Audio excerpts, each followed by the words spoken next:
Fala galera, beleza? Sejam bem-vindos a mais um vídeo no nosso canal. No vídeo de hoje a gente vai dar uma olhada aí no relatório do TRXF. Então, bora começar mais um acompanhamento mensal aí do TRXF. Nesse mês foi um mês bem tranquilo aí. Tá sendo para quase todos os fundos imobiliários, estou reparando nisso, a maioria dos relatórios e tudo. Não tá tendo muita novidade assim não. Mas, como já deve ter uns 2 meses que eu não falo dele, vamos atualizar aqui para a gente seguir no acompanhamento. Então, os dados gerais do fundo estão aqui. Como você vê, a taxa de administração dele está ok. É um fundo novo aí de 15 de outubro de 2019, bem novo. Gestor TRX, está aqui um pouco do patrimonial, 41 mil cotistas, ela tem uma base de cotistas aí sólida para o tamanho do fundo, enquanto o patrimonial dele está rodando aí na casa dos seus R$ 100,49. O único destaque do mês, assim, praticamente, foi essa inauguração dessa loja, lá da Açaí, lá de Porto Velho, mas para o fundo em si não é tão assim expressivo esse destaque, né? Ele pagou 80 centavos por cota, um yield de 9,52% sobre a cota de mercado, que estava negociado praticamente no patrimonial. Um yield interessante. Tem não recorrente nesse meio aí, que foi uma venda que eles fizeram lá da Camil, daquele ex-imóvel da Camil, né? Tá aqui um pouco, a gente vai mostrar mais pra frente um pouco sobre isso. Tá aqui, ó, são 48 imóveis, tem bastante imóveis. Esse fundo você pode chamar ele de GPA ou Açaí 11, porque são o grosso dele está nos imóveis do Açaí, do grupo GPA. Então, essa parte de comentário eu vou passar, vamos aqui direto para o fundo. Então ele fala um pouco, né, da questão que eu já comentei do yield, um pouco da rentabilidade, que desde o início, 18,29%, de investidores aumentou, o volume médio negociado aí de 1,9 milhões. Legal, né? Tá tudo ok aí. Pro tamanho do fundo é uma liquidez muito boa, viu? É fundo aí com menos de 1 bilhão de patrimônio com uma liquidez de 2 milhões. Aí ele traz um pouco dos indicadores do GPA e do Açaí, e eles falam aí que isso deixa eles confiantes, porque tá tranquilo e tudo mais. Comenta um pouco da segunda emissão de cotas do TRXB11, que 21 milhões, que esse dinheiro aí é para pagar as amortizações dos CRIs. Entenda-se um ponto, só para deixar isso claro. Num cenário onde o fundo não consegue captar, não vai deixar de pagar o CRI, ele para de deixar de pagar rendimentos, é um ponto da alavancagem, né? O fundo ele emite, ele fica com nesse dinheiro em caixa, esse dinheiro não vai para a securitizadora para pagar o CRI, porque o dinheiro para pagar, efetuar o pagamento do CRI já vem do fluxo mensal aí de aluguéis. Então, entenda uma coisa, no fundo alavancado, a gente tem um imóvel aqui e tem um fundo aqui do nosso lado, né? E nesse meio aqui, ó, tem a securitizadora. Então o dinheiro sai do imóvel aqui do inquilino, vai para a securitizadora vai lá, pega o que é juros e joga para o lado, paga os crisistas, pega o que é amortização, amortiza o saldo devedor, também manda o dinheiro para os crisistas, o que sobrar ela manda para o fundo, se sobrar. E aí acontece, quando o fundo está alavancado e tudo, para ele distribuir rendimentos para a gente, ele faz essa manobra contábil. Toda a alavancagem no fundo de tijolo é uma engenharia financeira, um tombo que deram na CVM. Então o dinheiro pega, amortiza a dívida, e aí esse dinheiro pode ser considerado um investimento, e aí o fundo consegue distribuir do caixa, assim, acaba que é um passo que deram na CVM aí, e e colou até então. A CVM está vendida nesse ponto. Mas, só para eu deixar isso claro, só para mostrar para vocês, caso não aconteça, de conseguir emitir, tudo que vai acontecer vai só parar de pagar rendimentos, né? Mas, efetivamente, não existe o risco do imóvel sumir, do imóvel ser executado, isso não existe. Um pouco aqui das receitas, eu quis marcar aqui para vocês, ó, resultado operacional, 75 centavos, ele distribuiu 80. Ele tem um acumulado de 55 centavos, ele usou 5 centavos desse acumulado. Um ponto que eu marquei também, essas despesas financeiras são o que é da alavancagem. Então a gente consegue ver que o fundo ele tem de receita algo em torno de 8 milhões de reais aí mais ou menos e paga 2,7 aí de despesas em relação a essas alavancagens. Então assim, é uma quantidade de dinheiro considerável.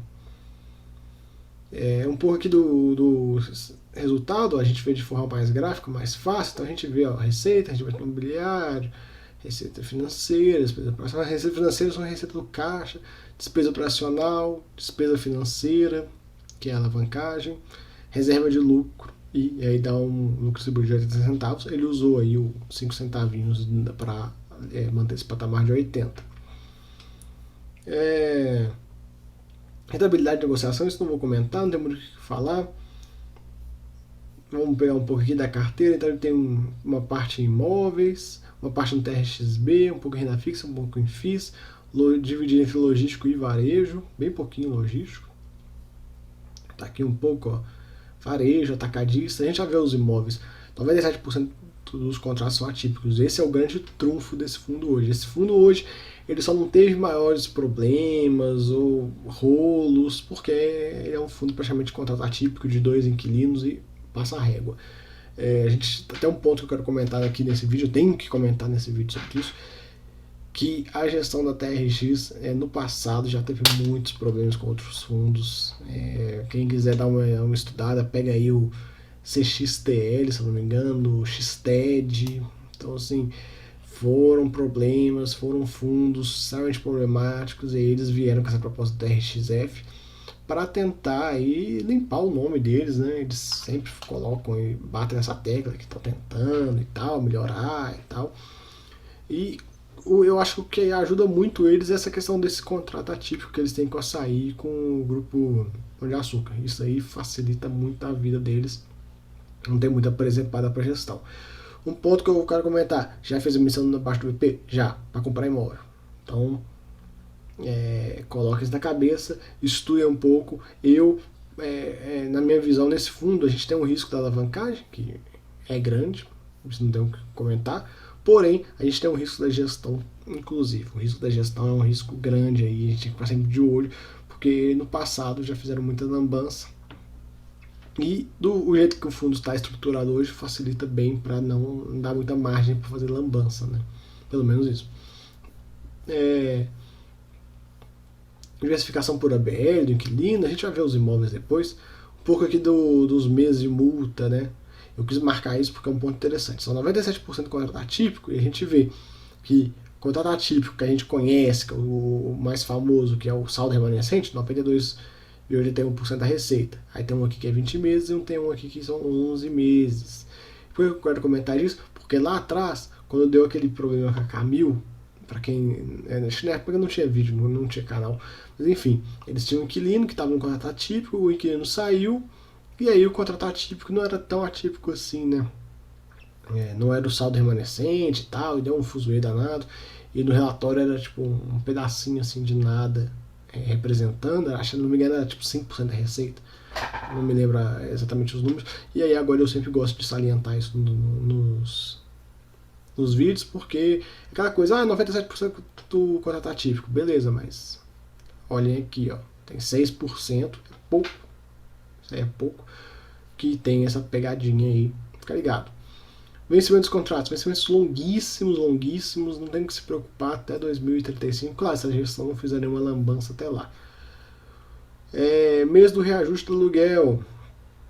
Marquei aqui, maio, junho, julho e agosto é onde acontece todo o reajuste. E a gente está vendo aí inflação. E o fundo alavancado, o reajuste ele é muito importante que venha, porque você tem aí um contrato que está totalmente casadinho. Pelo menos é um ponto que eu queria comentar. A alavancagem dele é bem casada com os contratos. São os mesmos indexadores, a mesma duração e tudo mais. Então, quando a inflação sobe, a tendência, né, num fundo alavancado é que ele começa a pagar, um exemplo, 80 centavos, não é o recorte, mas vamos lá, 80 centavos. Aí o ano vai passando 80, janeiro, fevereiro, vai chegar lá em maio, ele vai estar pagando 79. Aí vai continuar, vai indo. Chegar em agosto, ele vai estar pagando 78. Vai indo. Aí chega no final do ano, ele vai estar pagando, um exemplo, 77. Aí vem as revisionais, imaginando um cenário onde as revisionais acontecessem em janeiro. As revisionais acontece tudo, aí volta para os 80. E aí fica tendo esse fenômeno aí por conta da alavancagem e tudo. Também tem um pouco da amortização, quando ela ocorre e tudo. Se a amortização ela ocorre uma vez no ano, esse fenômeno acontece. Quando a amortização é mensal, não. Então, assim, tem vários pontos em relação à alavancagem. Então, só para deixar claro isso aqui, muita gente, né, eu venho comentando, que a renda vai subir de tal fundo e tal, não sei o que, mas esse é um fundo alavancado e subir de renda, a alavancagem acaba que come um pouco, sabe? A estrutura dele aqui, da questão do TRXB, quem quiser entender, tem esses dois relatórios gerenciais onde eles passam para o racional desse TRXB. Um pouco a comentar. Então tá o ativo do fundo 1.3 bi, saldo devedor de securitização 640 milhões, 46% alavancado. É muita alavancagem. Então, quando você for comparar, por exemplo, o TRXF com um outro fundo com essa pegada de varejo, renda urbana e tal, por exemplo, o HG Rio, usando de exemplo, você tem que considerar que esse fundo está 46% alavancado, logo o prêmio tem que ser melhor. Então a gente vê ele pagando aí quase 10% ao ano por conta disso. Não faz sentido investir num fundo com um nível de alavancagem desse se você tem aí o fundo concorrente sem alavancagem pagando a mesma coisa ou então bem próximo. Entende? Então, assim, quando você for analisar um fundo alavancado com esse nível de alavancagem, entenda que ele tem que oferecer um prêmio melhor por conta do risco da alavancagem. Não aceite pagar nesse fundo um yield, né, que seja o mesmo de um fundo não alavancado. Aí isso é totalmente errado de se fazer. Ele traz um pouco, vamos seguir, um pouco dele tem investimento ativo de liquidez, 69 milhões, necessidade de caixa para amortização nos próximos 12 meses, 23 milhões, está bem tranquilo, está bem light, aí não vai precisar fazer nenhuma emissão para fazer esse pagamento. Ele traz aqui um pouco da questão das alavancagens e tudo, explica um pouco dos relatórios, qual você pode ler e tal. Tem relatórios que ele deixou bem claro como é que funciona toda a estrutura. Eu acho que seria legal repetir isso no relatório, né, para não ficar... vamos lá no relatório de maio para olhar. Não, coloca aqui uma nota, uma coisa que sempre fique no relatório. Ficaria legal, ficaria mais prático. E aqui os imóveis dele a gente vê um centro de distribuição, loja, várias lojas aí do Pão de Açúcar, e tem aquelas grandes lojas do açaí também. Em algumas cidades tem aí essas lojas do açaí que são... você vai numa loja do açaí dessa, por exemplo, em Cuiabá, e vai em Recife, a mesmíssima loja. Até os lugares onde as mercadorias ficam são o mesmo lugar. Então, assim, é até engraçado isso. Como é que os caras têm um projeto idêntico, né? Para quem nunca foi numa loja dessa, dá uma olhada, se você tiver a oportunidade de ir numa açaí numa região e em outra, você vai ver exatamente a mesma coisa. E eu que viajo, eu trabalhei viajando o país inteiro, eu já percebi isso. É interessante. Um pouco aqui da loja extra e tal. Outro da açaí. E tem umas em construção também, ele até traz aqui no final. A do Porto Velho que inaugurou. E essa aqui de Patinga, que está em construção ainda. E é isso, galera. É isso que eu tenho para comentar do TRXF esse mês. Não teve aí muita coisa. É mais essa questão do TRXB da emissão, para a gente ver o que vai acontecer. O TRXF vai botar dinheiro, né? Então aquele caixa de 70 milhões que ele tem. Vamos ver para quanto que vai. E é isso que eu tenho para comentar com vocês sobre esse fundo. Um fundo aí que tem tudo para dar certo se a gestão deixar, né? Pontos a se comentar: emissão abaixo do VP ocorreu para comprar imóveis, eles falaram que era uma oportunidade e tal, não sei o que, mas para mim nunca faz sentido você emitir abaixo para comprar um imóvel, para falar que é uma oportunidade e tudo. E teve também uma outra emissão onde eles pegaram, se não me engano, foi 100 milhões, e aí era para reduzir a alavancagem. E aí no final foi dinheiro, foi uma pequena parcela, se não me engano, 30% foi para redução da alavancagem em si, pagamento de dívidas. Uma parte virou obra, em imóveis e outra parte virou outro imóvel. Então, assim, isso deixou a galera bem estressada na época, porque, pô, vamos fazer uma emissão para baixar a dívida, e aí você não baixa a dívida. Aí você vem com aquele papo, ah, não, mas veja bem, eu peguei o dinheiro aqui, comprei um imóvel, então eu estou diluindo a dívida. Não, mas a gente quer efetivamente que o valor total da dívida diminua. Mas, como eu falei, essa gestão já teve alguns problemas aí no passado que a gente tem que ficar de olho. Eu não conseguiria investir nesse fundo sem ficar efetivamente de olho na gestão. Fechou, galera? Fica aí o vídeo, espero que você tenha gostado. Se você ainda não é inscrito no canal, se inscreve aí, dá essa força, ajuda o canal. E a gente tem um grupo no Telegram, o link fica na descrição aí, junto com o meu Instagram. Fechou? Valeu, até a próxima. Fui!